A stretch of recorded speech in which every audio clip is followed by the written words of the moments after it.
देखिए, जब तक सीबीआई को जब हमने जांच दी है तो मैं सीबीआई की जांच को प्रभावित नहीं करना चाहूंगा अपना निर्णय करके। हमने बस ये किया कि जो शिकायत आई थी उसमें अगर 1 इंच की भी, 1 आयोटा की भी सच्चाई है तो हम उसके ऊपर लेके कार्रवाई किए हैं। अब किस हद तक है, कितना हद तक है, उसको करने में समय लगेगा, परंतु हम जानते समय बहुत महत्वपूर्ण है। हम जितना डिले करेंगे उतना ये समस्या बढ़ेगी। उतना अगर हमको री एग्जाम करना है तो वो निर्णय आज हम ले रहे हैं तो हम जल्दी कर पाएंगे। तो हम जांच की इंतजार करें, वो क्या हुआ है, कितने प्रश्न हैं, कौन कौन इन्वॉल्व है, कितने राज्य इन्वॉल्व है, कौन इन्वॉल्व है,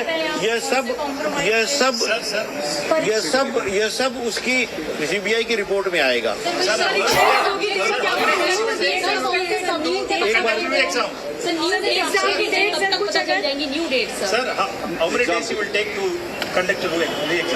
अभी मैं अपनी टीम के साथ बैठ करके वही तय करने का प्रयास कर रहा हूं। जब मुझे बताया इन लोगों ने कि आप सब यहाँ इंतजार कर रहे हो तो मुझे लगा आपकी भी बहुत महत्वपूर्ण भूमिका होती है। इनफैक्ट परीक्षा के पहले जो हमने तमाम कई स्कैमर्स के ऊपर कार्रवाई की, उसकी इनपुट हमें मीडिया से भी मिली। तो मीडिया एक बहुत सशक्त माध्यम है इस तरह के जो अनैतिक कार्य करते हैं, जो एंटी सोशल एलिमेंट्स हैं, जो बच्चों के भविष्य के साथ खिलवाड़ करते हैं, उसको रोकने के लिए। तो जैसे ही इन्होंने बताया मैंने बोला मैं चल के आपसे एक साथ बात करूंगा। पहले मैंने बोला कि सबको ऊपर ही बुला लो, बट फिर ये कहा कि नहीं, वहाँ सेटअप इतना नहीं हो पाएगा, यहीं चलते हैं। तो मैं यही आश्वस्त करना चाहूंगा आपके माध्यम से कि हम हर ऐसे व्यक्ति को जो ये बदमाशी करने की कोशिश कर रहा है, अगर कहीं भी रिपोर्ट आती है कि कोई प्रश्न पत्र बेच रहा है या कोई झांसा दे रहा है, बहुत सारे ऐसे केसेस आए एग्जाम के पहले जिसमें लोग ओटीपी मांगते थे, वो स्कैम कर रहा है, पेपर देने की बात करके ओटीपी मांग के उसका बैंक अकाउंट खाली कर रहा है। तो हम उस सारे लोगों के ऊपर कार्रवाई किए हैं और हमारी यही नीति है कि हम एग्जाम में किसी भी तरह की अनियमितता नहीं होने देंगे।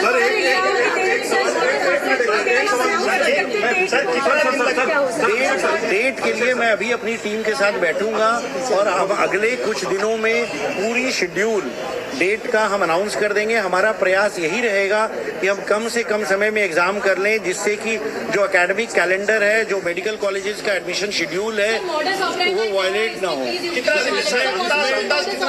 हो जाएगा हम अगले 7 से 10 दिनों के अंदर शेड्यूल बता देंगे। सर अभिषेक सर, एक बहुत महत्वपूर्ण सवाल है।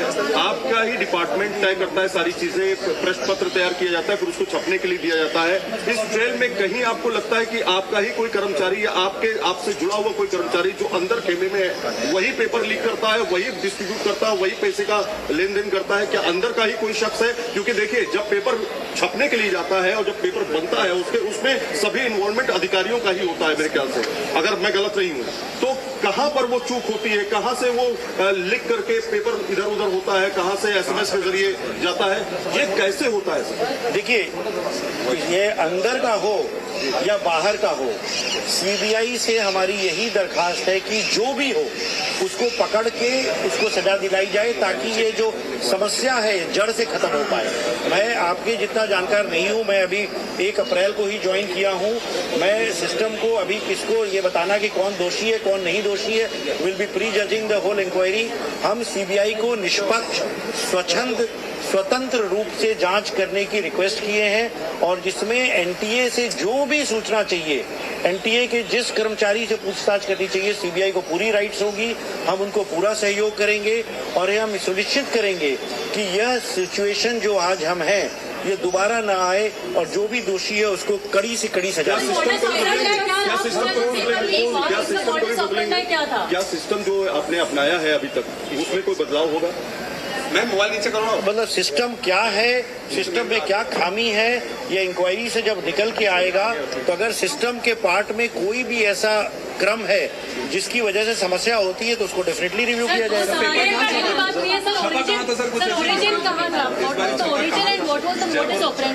आपने कहा कि डिजिटल के जरिए भी हुआ और फिजिकली भी उसे कुरियर के द्वारा भेजा गया, इसमें मैंने नहीं कहा। ऐसे रिपोर्ट्स आ रही है सामने, तो आप ये हाईलाइट करें सर। देखिए, मैं यही कहना चाहूंगा कि अगर हमने जांच सीबीआई को दी है तो और जितने दिन में हमें 7 तारीख को खबर मिली, हमने इतने दिन में इतना ही तय किया कि कंप्लेंट में सच्चाई है या नहीं है, ओरिजिन क्या है, कौन कौन जिम्मेदार है। ये निर्णय इतनी जल्दी हम नहीं ले सकते, ना हमारी क्षमता है। यह कार्य सीबीआई का है और सीबीआई यह कार्य सुचारू रूप से करके ये सबके सामने लेके आएगी कि क्या हुआ, कहां से शुरू हुआ, कौन कौन इन्वॉल्व था, कितने लोग इन्वॉल्व थे, कितने राज्यों में हुआ, तो ये सब जानकारी सीबीआई देगी।